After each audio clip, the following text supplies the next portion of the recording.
Proclus, because the only person who had been translating his works was Thomas Taylor back in the very early 19th century, 1805 and thereabout.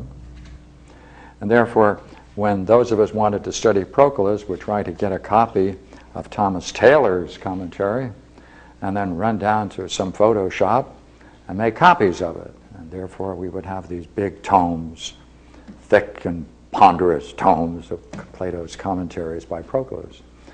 And I brought, there's a 2-volume set of it, and this is the first. This is why philosophers invariably are strong, build up their bodies, because this is volume 2 of Commentaries of Proclus on Plato's Timaeus. And as you can see, only one page is printed, and that line represents the cutting edge of the Xerox machine. Right? So this is the way. Now, it's out now in a uniform edition, and you can now buy it, and by heavens, you're way ahead. So, again, if you want to go into this much further, this is really an introduction to Plato's Timaeus, and I'm relying to some degree on Proclus's comments. And I like talking about Proclus because he is a mystery. He's the biggest mystery to me in philosophy. And this is the mystery.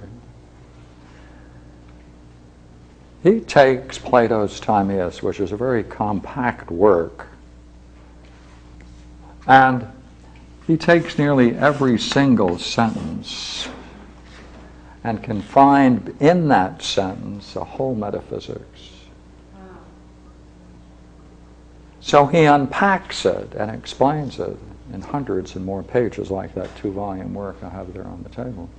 Now, why am I saying it's a mystery? Well, it's a mystery because when you begin to see the profundity of what Proclus is doing, with some of Plato's dialogues, especially the Timaeus. He did one on the Republic, by the way, which doesn't exist anymore except in small sections. If you take a look at what he did with Plato's Timaeus, you'll be amazed at how much is behind it. Because Proclus brings into his work all of the thinkers that came between himself, major thinkers that came between himself and Plato, nearly all of whom we don't have any text for anymore. So therefore he brings a living tradition of 1,000 years along with him in this ride, showing the commentary on Plato's Timaeus. And the mystery, therefore, is quite simple.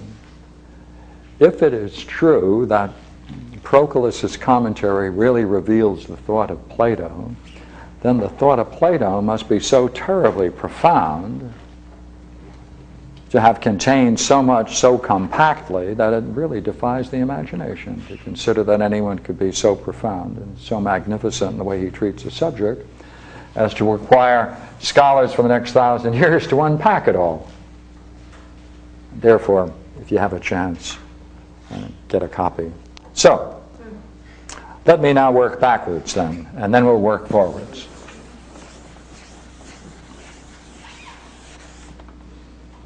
The particular passage that I would like to work on is the nature of the soul. And it presents some very interesting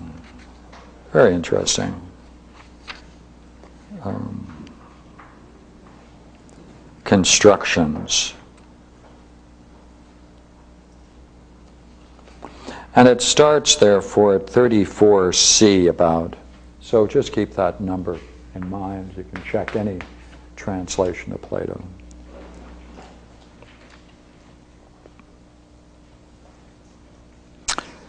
And he really begins his comment. He puts a paragraph. He talks about it in a variety of ways. But he jumps in at 35a, and I'm going to just read you the quote. Midway between being, which is indivisible and remains always the same, and the being which is transient and divisible in bodies, he blended a third form of being compounded out of the two, that is to say, of the same and other. And so what we're looking now at is an explanation of what's the soul? Well, looks like then it's a mean. It's a mixture of two things. It's a mixture of a being, two kinds of being. This is impartible. You cannot break it into parts. And this is partible. This is always the same. And this is always different or other, same word, different, other. And by bringing these together, and he stirs them together with being, to create a mean between these two. Now, it's nice that we know that, except for one thing, and that is, what does he mean by this word? Now, this is a good word we've been playing around for quite a while. And let's see if we can go into Plato and bring it out. Okay, now, we're going to talk now about the most interesting metaphysics of Plato. Now, when I talk about metaphysics, I want to put over here a challenge. Is it possible that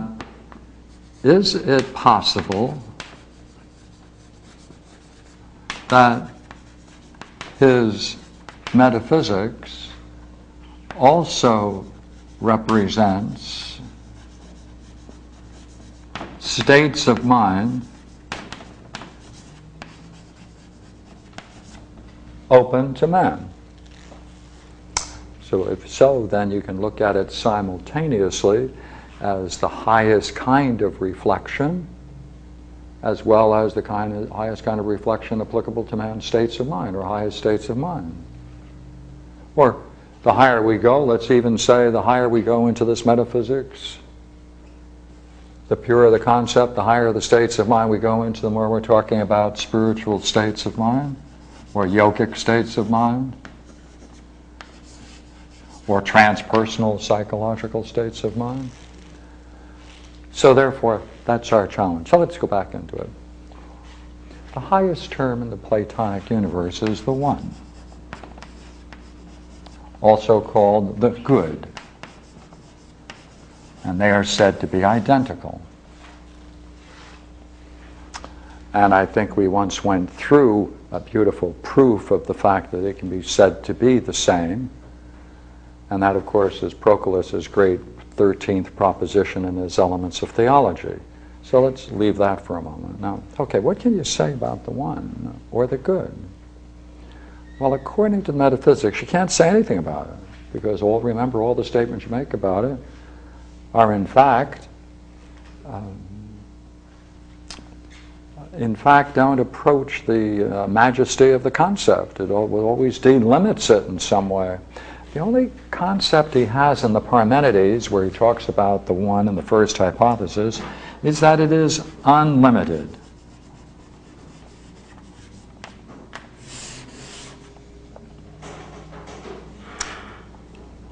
Now,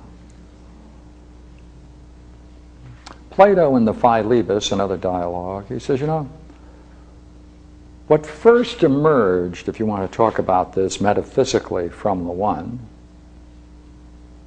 the first things you can say about the One that follow from it are its unlimited, or, as he calls it, the unlimited or the infinite, right?